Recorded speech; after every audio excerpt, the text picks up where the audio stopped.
গ্ৰাম্য সমাজৰ দৈনন্দিন জীৱিকাৰ এটা মুখ্য উৎস হিচাপে গাহৰি পালন পৰিগণিত হৈ আহিছে তথা গাহৰিৰ মাংসই প্ৰটিনৰ উৎস হিচাপে অৰিহণা যোগাই আহিছে। গাহৰি পালনৰ দ্বাৰা গ্ৰাম্য খেতিয়কৰ দৈনন্দিন জীৱনৰ অৰ্থনৈতিক মান উন্নত কৰিব পাৰি।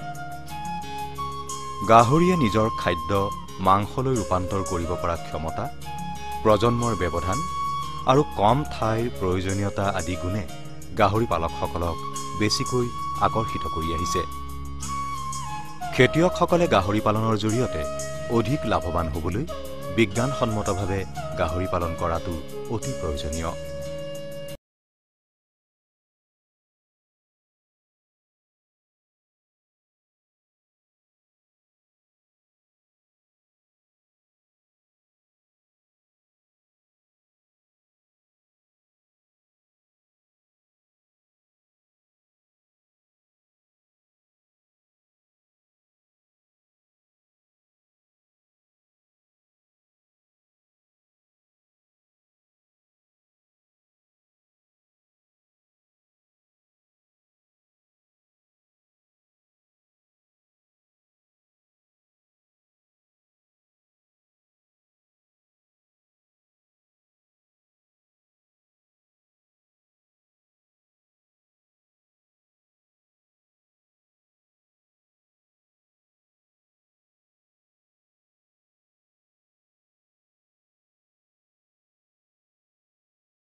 ৰাণী আৰু আশা AICRP গাহৰি পামে আৰু 7 বিধ অঞ্চল অনুকূল বৰ্ণসংকৰ গাহৰিৰ প্ৰকাৰ উদ্ভাৱন কৰিছে।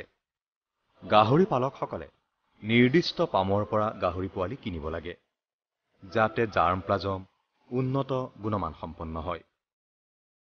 আমাৰ দেশত থকা বিভিন্ন চৰকাৰী গাহৰি পাম যেনে ICAR ৰাষ্ট্ৰীয় গাহৰি গৱেষণা কেন্দ্ৰ ৰাণী গুৱাহাটী, AICRP আৰু মেগা চিট কেন্দ্ৰত খেতিয়কৰ প্ৰয়োজন অনুযায়ী উন্নত মানৰ গাহৰি পোৱালি পোৱা যায়।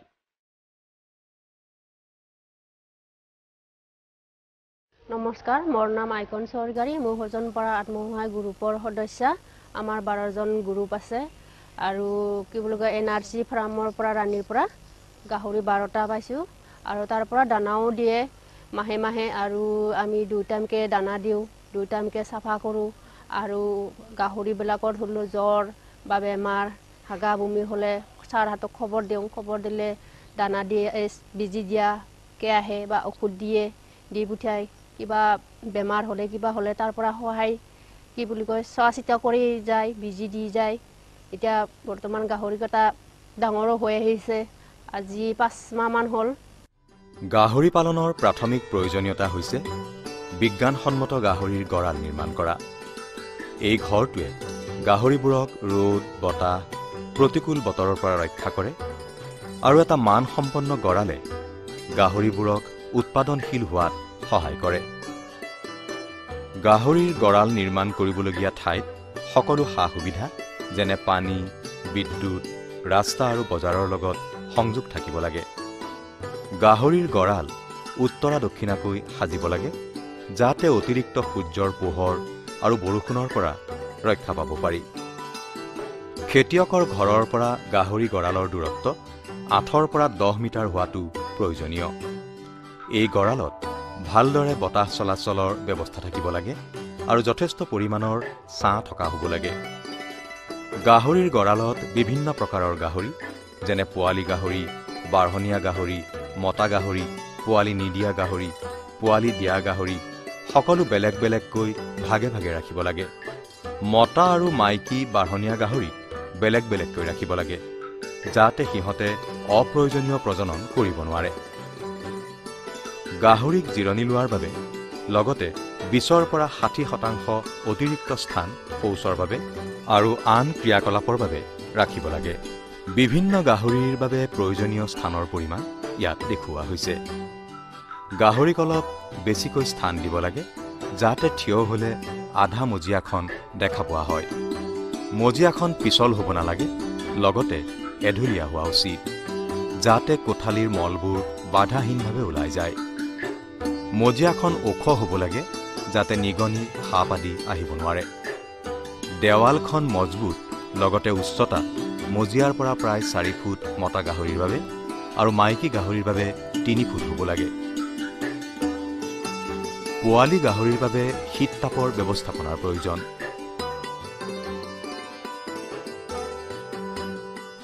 সকলো গাহৰিয়ে একেলগে খাব পৰাকৈ খাদ্য খোৱা ঠাই বনাব লাগে আৰু কমেও প্ৰায় 2 ফুট ঠাই ৰাখিব লাগে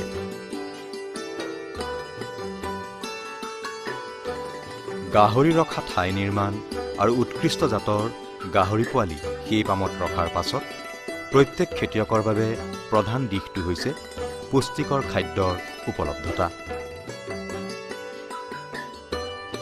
গাহৰি পালনৰ মুঠ খৰচৰ 70%তকৈ অধিক খাদ্যত ব্যয় হয় সেইকাৰণে খোৱা সামগ্ৰী তৈয়াৰ আৰু বাছনি কৰোঁতে সাৱধান হ'ব লাগে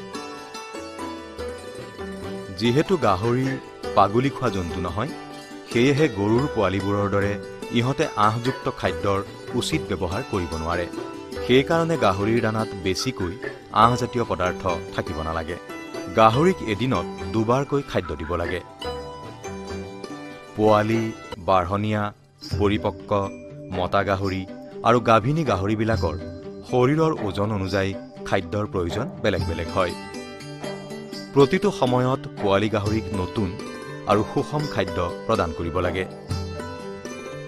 মতা গাহৰিৰ তুলনাত মাইকী গাহৰিক দৈনন্দিন হিচাপত কম পৰিমাণে খাদ্য দিব লাগে গাভিনী গাহৰিক প্ৰতিদিনে 2.5 কিলোগ্ৰাম খাদ্য খুৱাব লাগে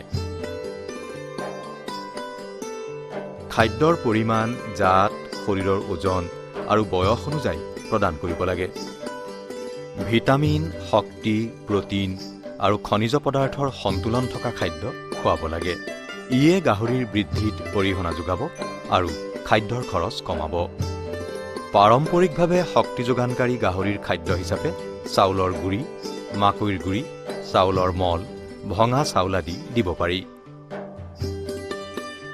প্ৰটিনৰ বাবে গাহৰিক বাদামৰ খলিহৈ সয়াবিনৰ খলিহৈ সৰিয়হৰ খলিহৈ আদি দিব পাৰি সুষম খাদ্য লগতে খনিজ লৱণৰ ব্যৱস্থাটো অধিক গ্ৰহণযোগ্য বিভিন্ন প্ৰকাৰৰ গাহৰিৰ বাবে খাদ্য সূত্ৰ এই তালিকাখনত দেখুওৱা হৈছে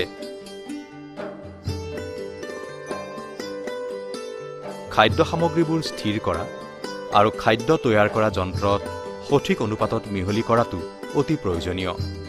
খাদ্যৰ পুষ্টিগুণ হ্ৰাস নোহোৱাকৈ কম খৰচতে খাদ্যৰ আৱশ্যকতা পূৰাবলৈ কিছুমান সাধাৰণতে প্ৰচলিত নোহোৱা থলুৱাভাৱে উৎপাদিত খাদ্য সামগ্ৰী ব্যৱহাৰ কৰিব পাৰি, যেনে কচু, কলৰ বাকলি, আলু, মিঠা আলু, পানী মেটেকা, পুনি, শিমলু আলু ইত্যাদি। কল কাৰখানা, তেল আহৰণ উদ্যোগ, গাখীৰৰ উদ্যোগ আৰু মাছৰ উদ্যোগৰ অৱশিষ্টবোৰ ব্যৱহাৰ কৰিব পাৰি।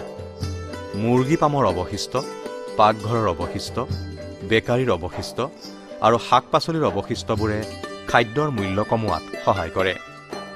খাদ্যৰ সামগ্ৰীবোৰ যেনে মাকৈ, চাউল ইত্যাদি বেছি মিহিকৈ অথবা বেছি মোটাকৈ ভাঙিব নালাগে। সেইবোৰ গুড়ি কৰোঁতে চাব লাগে যাতে সেইবোৰ চেনিৰ গুড়িটোৰ সমান হয় অথবা ভঙা চাউলৰ দৰে হ'ব লাগে। খাদ্যৰ পাত্ৰবোৰ সদায় পৰিষ্কাৰ কৰি ৰাখিব লাগে। নমস্কাৰ, মোৰ নাম মহেন্দ্ৰ বড়ো। মোৰ বৰ্তমান গাহৰি 12টা আছে। আগতে অলপ বেছিকৈ আছিল, মই বিক্ৰী কৰিলোঁ বাকীখিনি। তাৰপিছত মই দানাটো নিজেই বনাওঁ। দানাটো বনোৱাটো কচু দিওঁ, পানীয়ালু দিওঁ, আলু দিওঁ, শুকান মাছ দিওঁ আৰু মাকৈ দিওঁ। তাৰপিছত ৰেডিমেড দানাও অলপ দিওঁ, গডৰেজ ফিডটো। মই দানাৰ দামটো কমাবৰ কাৰণে, বৰ্তমানটো দানাৰ দাম বহুত বাঢ়ি আছে, সেইটো মই কমাবৰ কাৰণে নিজে বনাওঁ আৰু দানাটো। দানাৰ লগত আৰু মই মৰ্ণিং টাইমত এই মিনাৰেল মিক্সাৰটো মিক্স কৰোঁ। ডাঙৰক অলপ বেছিকৈ দিওঁ, মোৰ হিচাপৰ মতে দিওঁ আৰু সৰুটো অলপ কম দিওঁ। আৰু ইভিনিং টাইমত মই চাৰ্কোফেৰলটো ইউজ কৰোঁ, সেইটোও মই ডাঙৰ সৰুটো চাই কিনি মিক্স কৰোঁ। আৰু যিবোৰ খাদ্য সামগ্ৰী এটা সময়ত যথেষ্ট পৰিমাণে উৎপাদন হয়, সেইবোৰক চাইলেজৰ ৰূপত সংৰক্ষণ কৰিব লাগে। চাইলেজ বনাবলৈ শিমলু আলু আৰু শাক পাচলিৰ অৱশিষ্ট ব্যৱহাৰ কৰা হয়। চাইলেজ বনোৱাৰ বিভিন্ন স্তৰ আছে। শাক পাচলিৰ অৱশিষ্টৰ পৰা চাইলেজ বনাবলৈ প্ৰথমতে আমি বজাৰৰ পৰা শাক পাচলিৰ অৱশিষ্ট আনিব লাগিব। সংগ্ৰহ কৰা সামগ্ৰীবোৰ ভালকৈ পানীৰে পৰিষ্কাৰ কৰা উচিত আৰু গাহৰিৰ খাদ্যবোৰ কমেও 3 পৰা 4 ঘণ্টা সূৰ্যৰ ৰশ্মিত ৰাখিব লাগে। তাৰ পাছত অৱশিষ্ট সামগ্ৰীবোৰ সৰু সৰুকৈ টুকুৰা কৰি কাটিব লাগে আৰু 3% গুড়ৰ লগত মিহলাব লাগে। তাৰমানে আমি যদি 100 কিলোগ্ৰাম অৱশিষ্ট ব্যৱহাৰ কৰোঁ, তেতিয়া 3 কিলোগ্ৰাম গুড় মিহলি কৰিব লাগিব। তাৰ পাছত 0.25% নিমখ যোগ দিব লাগিব। অৰ্থাৎ 100 কিলোগ্ৰাম অৱশিষ্টত 250 গ্ৰাম নিমখ যোগ দিব লাগিব। সম্পূৰ্ণৰূপে মিহলি হোৱাৰ পাছত চাইলেজ বেগত বা মোটা পলিথিনত বন্ধ কৰি ৰাখিব লাগে, যাতে ভিতৰৰ অৱস্থা শীত তাপ নিয়ন্ত্ৰিত হৈ থাকে আৰু 21 দিনৰ বাবে ৰাখি থ'ব লাগে। তাৰ পিছত সামগ্ৰীবোৰ খোৱাবৰ বাবে সম্পূৰ্ণৰূপে তৈয়াৰ হৈ উঠিব। চাইলেজ বেগটো খোলাৰ 2 পৰা 5 দিনৰ ভিতৰত সামগ্ৰীবোৰ শেষ কৰিব লাগে। 2 কিলোগ্ৰাম শাক পাচলিৰ অৱশিষ্ট চাইলেজৰ সৈতে 2 কিলোগ্ৰাম চাউলৰ তুঁহ, লগতে 100 গ্ৰাম খলিহৈ আৰু 2 চামুচ খনিজ পদাৰ্থৰ মিশ্ৰণ লাগতিয়াল উৎপাদন পাবৰ বাবে প্ৰতিদিনে প্ৰাপ্তবয়স্ক গাহৰিক দিব লাগে। পোৱালি জন্ম দিয়াৰ উদ্দেশ্যে গাহৰিৰ নিৰ্বাচন সাৱধানেৰে কৰিব লাগে। দীঘল চুঙা আকৃতিৰ শৰীৰৰ মতা গাহৰিক প্ৰজননৰ বাবে প্ৰাধান্য দিয়া হয়। পোৱালি জন্ম দিয়া গাহৰিবোৰ উন্নত মানসম্পন্ন আৰু দেখাত আকৰ্ষণীয় হোৱাৰ লগতে শাৰীৰিক অসুস্থতাৰ পৰাও মুক্ত হ'ব লাগে।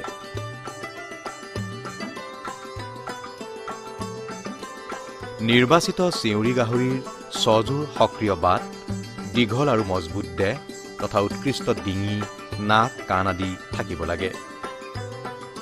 মাইকী গাহৰি যিয়ে পূৰ্বৰ গৰ্ভাৱস্থাত বহুসংখ্যক পোৱালিৰ জন্ম দিছে, তেনেকুৱা গাহৰিক প্ৰজননৰ বাবে নিৰ্বাচিত কৰিব লাগে। অনাৱশ্যক প্ৰজনন ৰোধ কৰিবলৈ মতা আৰু মাইকী গাহৰিক পৃথকে পৃথকে ৰাখিব লাগে।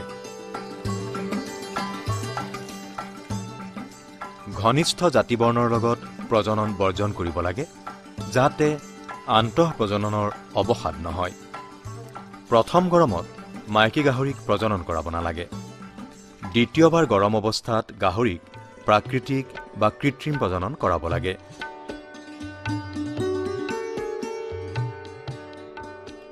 পোৱালি দিয়া গাহৰিৰ ক্ষেত্ৰত কৃত্ৰিম প্ৰজননৰ 1 বা 2 সপ্তাহ আগৰে পৰা বেছিকৈ খাদ্য দিব লাগে। মাইকী গাহৰিৰ গৰম অৱস্থা চিনাক্তকৰণৰ বাবে থিয় হোৱা প্ৰতিক্ৰিয়া বা পিঠিৰ পিছফালে হেঁচা দিয়া হয় আৰু এনে কৰিলে লৰচৰ নকৰে। মাইকী গাহৰিৰ অস্থিৰতা, যোনিতদাৰ ফুলা, ৰঙা পৰা আৰু বিজলুৱা পদাৰ্থ নিঃসৰণ আদিয়ে গৰম হোৱাৰ লক্ষণ চিনাক্তকৰণত সহায় কৰে। প্ৰাকৃতিক প্ৰজননৰ বাবে মাইকী গাহৰিক মতা গাহৰিৰ ওচৰলৈ লৈ যাব লাগে আৰু থিয় হৈ থকা অৱস্থাত প্ৰজনন কৰাব লাগে। প্ৰাকৃতিক প্ৰজননৰ বাবে ব্যৱহাৰ হোৱা মতা গাহৰিৰ আকাৰ মাইকীজনীৰ সমান হ'ব লাগে। কৃত্ৰিম প্ৰজননৰ ক্ষেত্ৰত প্ৰজাতি নিৰ্দিষ্ট শুক্ৰাণু ব্যৱহাৰ কৰিব লাগে। ভাল গুণৰ শুক্ৰাণু প্ৰতিষ্ঠিত গাহৰি গৱেষণা কেন্দ্ৰত পোৱা যায়। কৃত্ৰিম প্ৰজনন সদায় পশু চিকিৎসক বা প্ৰশিক্ষিত ব্যক্তিৰ দ্বাৰা কৰাব লাগে। প্ৰথমবাৰ কৃত্ৰিম প্ৰজনন গাহৰিৰ ঋতুচক্ৰৰ প্ৰথম দিনা সন্ধিয়া ভাগত কৰাব লাগে আৰু পোৱালি দিয়া গাহৰিক ঋতুচক্ৰৰ দ্বিতীয় দিনা কৰা হয়। প্ৰজনন কৰা তাৰিখ আৰু পোৱালি জন্ম দিয়াৰ সম্ভাৱ্য তাৰিখ লিখি ৰাখিব লাগে।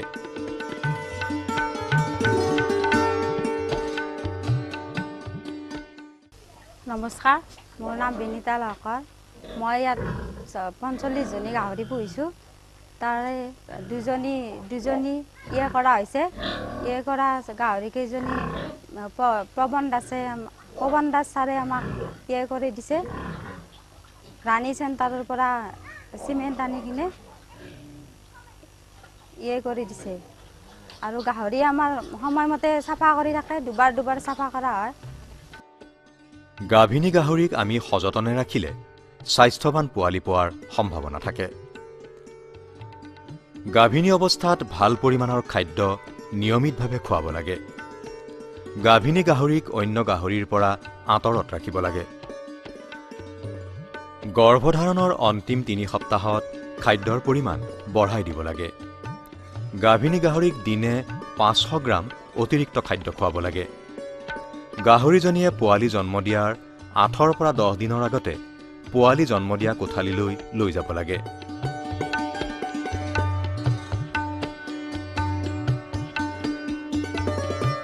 পোৱালি জন্ম দিয়া কোঠালিত সৰুকৈ কটা খেৰৰ বিচনা সাজি দিব লাগে। যিহেতু 60%তকৈ অধিক গাহৰিয়ে ৰাতি পোৱালি জন্ম দিয়ে, সেয়েহে মাকৰ চেপাত বা ঠাণ্ডাত মৃত্যু হোৱাৰ পৰা ৰক্ষা কৰিবলৈ বিশেষ যত্ন ল'ব লাগে। প্ৰথমে পোৱালিবোৰৰ মুখমণ্ডল বিজলুৱা পদাৰ্থৰ পৰা মুক্ত কৰি দিব লাগে, যাতে ভালদৰে উশাহ নিশাহ ল'ব পাৰে। কুহুমীয়া গৰম পানীৰে গাহৰিৰ পিছফালৰ অংশ পৰিষ্কাৰ কৰি দিব লাগে। ঔহাৰ, আয়োডিন আৰু এণ্টিছেপ্টিকেৰে ধুই দিব লাগে। গাহৰিৰ জল গাহৰিজনীক খাব দিব নালাগে। পোৱালিবোৰক মাকৰ ওহাৰৰ বাট ঢুকি পোৱাকৈ প্ৰথম গাখীৰ বা ফেঁহু খোৱাত সহায় কৰিব লাগে। পোৱালি জন্ম দিয়াৰ পাছত মাকজনীৰ প্ৰথম গাখীৰক ফেঁহু বা কলষ্ট্ৰাম বুলি কোৱা হয়। গাহৰিজনীক পোৱালি জন্ম দিয়াৰ 12 ঘণ্টামানৰ পাছত দানা দিব লাগে। গাখীৰতী গাহৰিজনীক বেছি পৰিমাণে সন্তুলিত খাদ্য দিব লাগে, যাতে তাই পোৱালিবোৰৰ কাৰণে যথেষ্ট পৰিমাণে গাখীৰ দিব পাৰে। বীজাণুমুক্ত কেঁচিৰে গৰ্ভনলী শৰীৰৰ পৰা 2.5 চেণ্টিমিটাৰ ব্যৱধানত কাটিব লাগে আৰু আয়োডিনযুক্ত মিশ্ৰণেৰে পৰিষ্কাৰ কৰি দিব লাগে। 2 দিনৰ বয়সৰ ভিতৰত চোকা বীজাণুমুক্ত কটাৰীৰে গাহৰি পোৱালিৰ বেজী দাঁত কাটি দিব লাগে। 0.5 মিলিলিটাৰ আইৰণ ইনজেকশ্যন প্ৰতিটো গাহৰি পোৱালিক দিব লাগে। আইৰণৰ ইনজেকশ্যন 4ৰ্থ আৰু 14 দিনৰ দিনা দিব লাগে। এইদৰে গাহৰি পোৱালিৰ ৰক্তহীনতা প্ৰতিৰোধ কৰিব পাৰি। গাহৰিৰ ক্ষেত্ৰত কাণ চেপি কাটি দিয়া আৰু ধাতুৰ কাণফুলি চিনাক্তকৰণৰ বাবে ব্যৱহাৰ কৰা হয়। গাহৰি পোৱালিৰ পেট চলা বেমাৰৰ বাবে তৰল আৰু ইলেক্ট্ৰলাইট সন্তুলিত পুষ্টিকৰ খাদ্য খুৱাব লাগে। যিবোৰ মতা গাহৰি মাংসৰ বাবে পালন কৰা হয়, সিহঁতক 14 পৰা 20 দিনৰ ভিতৰতে খাহী কৰি দিয়াটো বাঞ্ছনীয়। আনবোৰতকৈ সৰু আৰু মাক নোহোৱা পোৱালিবোৰে মাকৰ গাখীৰ পোৱাৰ সম্ভাৱনা বহু কম আৰু নাথাকেই। সেয়েহে ইহঁতক বেলেগ মাইকী গাহৰিৰ গাখীৰ বা কৃত্ৰিম গাখীৰ খুৱাব লাগে। প্ৰাৰম্ভিক খাদ্য হৈছে এবিধ বিশেষ ধৰণৰ খাদ্য যি গাহৰি পোৱালিক দিয়া হয়, যাতে সিহঁতে নিজৰ পাচন ক্ৰিয়া প্ৰণালী তৈয়াৰ কৰিব পাৰে। প্ৰাৰম্ভিক খাদ্য 15 দিন পিছত পোৱালি গাহৰিক এনেদৰে দিয়া হয় যাতে মাকজনীয়ে তাক ঢুকি নাপায়। এই খাদ্য পোৱালিবোৰ মাকৰ পৰা বেলেগ কৰা সময়লৈ দিয়া হয়। এইটোক মাকৰ গাখীৰ এৰুৱা প্ৰণালী বুলি কোৱা হয়। এই প্ৰণালী সাধাৰণতে যেতিয়া গাহৰি পোৱালি 45 দিন বয়সৰ হয় অথবা সিহঁতৰ ওজন 4.5 পৰা 5 কিলোগ্ৰাম হয় তেতিয়া কৰা হয়।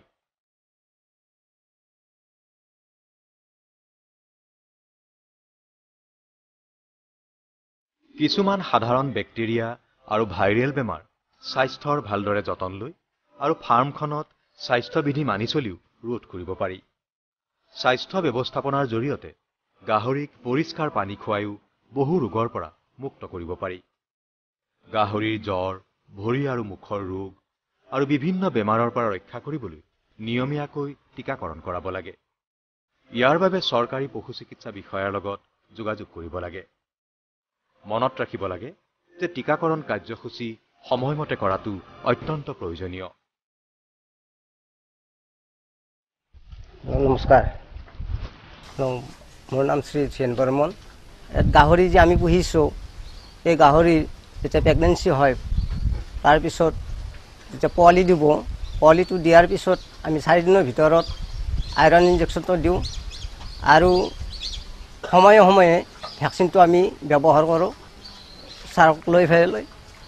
আৰু ইয়াৰ যিটো খাদ্য মানে দিওঁ, ইয়াৰ মলিনতাখিনি মানে লেতেৰা যিখিনি মলিনতা ইয়াত আমি পুখুৰীত পানীত পেলাই দিওঁ, ফিচাৰীত, আৰু সেই পানীত পেলোৱাৰ পিছত মাছে খায় আৰু সেই খাদ্যটো মাছৰ পৰা আমি মানে এটা লাভৱান পাই আছোঁ। আমি এক্সট্ৰা মাছক খাদ্য নিদিওঁ।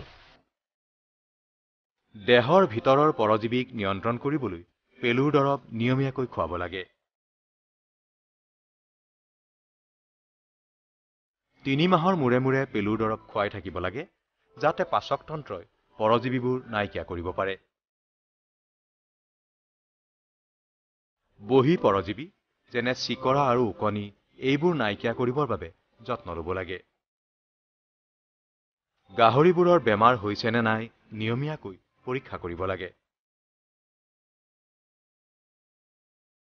গাহৰিৰ যিকোনো বেমাৰেই গাহৰিৰ উৎপাদন আৰু গাহৰিৰ পামৰ অৰ্থনীতিৰ ক্ষেত্ৰত বিশেষভাৱে প্ৰভাৱ পেলায়।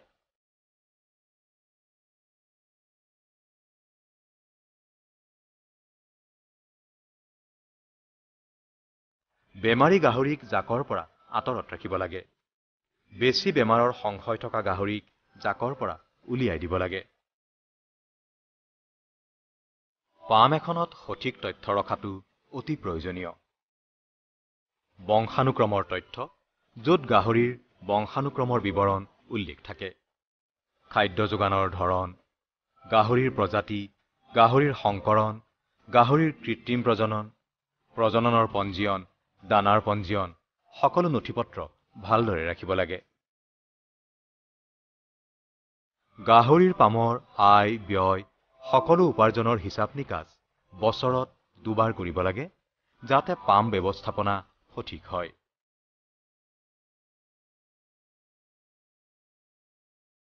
সকলো গাহৰিৰ বীমা কৰা উচিত যাতে কোনো ধৰণৰ অপ্ৰত্যাশিত ক্ষতিৰ পৰা হাত সাৰিব পাৰি।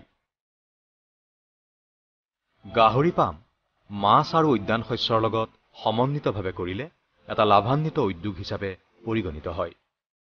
গাহৰি পামৰ জাবৰ ভালদৰে নিষ্কাশন কৰিব লাগে। দিনে 2 বাৰকৈ পামৰ চৌহদ চাফা কৰিব লাগে। মৃত্যু হোৱা গাহৰিক ভালদৰে নিষ্কাশন কৰিব লাগে। জাবৰৰ সঠিক নিষ্কাশন পদ্ধতি হৈছে সাৰ বনোৱা পদ্ধতি, বায়ুহীন পদ্ধতিত সঞ্চয় কৰা আৰু ৰাসায়নিক পদ্ধতি।